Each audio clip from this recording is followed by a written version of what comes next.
Hello once again, Helldivers. Today we're going to talk about the patch that went live on March the 12th. This is a minor patch that focuses a lot on balancing changes similar to the one that came out for the Railgun and Shield Pack nerf. The weapons in the spotlight for this patch are the expandable anti-tank rockets, which I will refer to as EATs from now on, and the Recoiless rifle. These weapons were only intended for use against heavy targets, but they didn't do the job as well or as easily as the Railgun did before its nerf. These weapons now excel particularly when dealing with chargers. One well-placed shot to the head of a charger will now kill it outright while using either of these two weapons. While we are on the subject of chargers, spawn rates for both chargers as well as Bile Titans have been adjusted to counteract the seemingly endless swarms of them on difficulty 7 through 9. While this doesn't make a drastic difference on 7, the changes on 9 are very noticeable. Where there would be normally 3 Bile Titans and 4 Chargers, there might now be 2 Bile Titans and 2 Chargers, just for an example.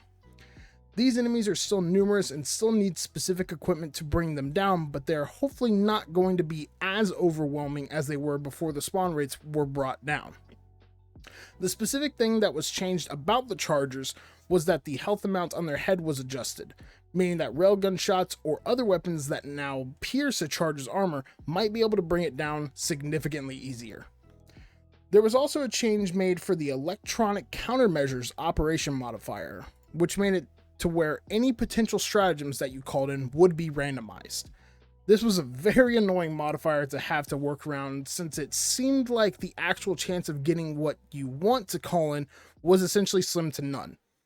Arrowhead has for now removed this specific modifier in order to tune it to be used again in the future, but for now it is not in the game.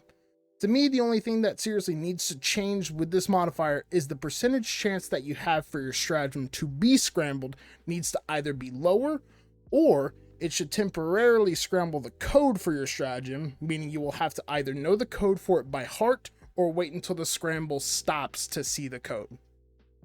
This to me would incentivize players to begin learning their codes by heart instead of having to read the combos. This, while not a perfect change, I still feel like it would be extremely annoying this way, but I feel like it would incentivize players to learn their combos better and be able to do it more skillfully rather than just read them. There are several other bugs that Arrowhead is still aware of and are looking to fix sometime in the near future. Some of these being that friends added with a friend code are currently unable to be unfriended for some reason, and the exosuit being able to kill itself with its own rockets if it is turning.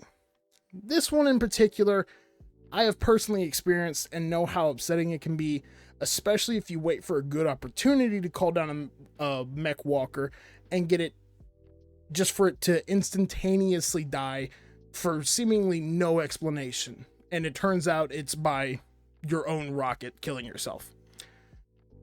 Anyways, that's all of the ones that I wanted to go over for the moment. There are a few other minor ones that they've brought up in the patch notes, but aren't as big of a deal, such as the text box for whenever the hell pods are either launching or the extract shuttle is leaving.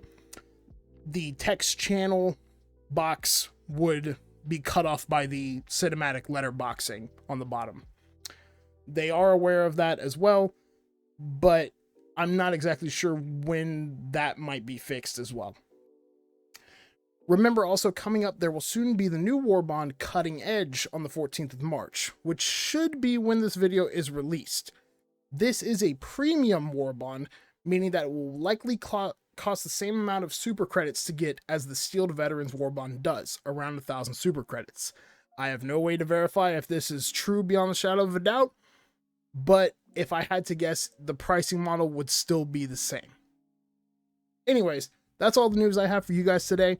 Let me know what you guys think of all these changes. Do you like them? Do you not like them? Especially with the EATs and the recoilless rifle. Do you see yourself using these weapons now significantly more? Or do you still think that they are sort of outcasts for now? Let me know in the comments down below. The last few videos have been far exceeding my expectations, and I want to keep up this momentum, so please like and subscribe, as it does make a massive difference in how well the video performs. But anyways, thank you guys so much for taking the time to watch the video, and keep diving.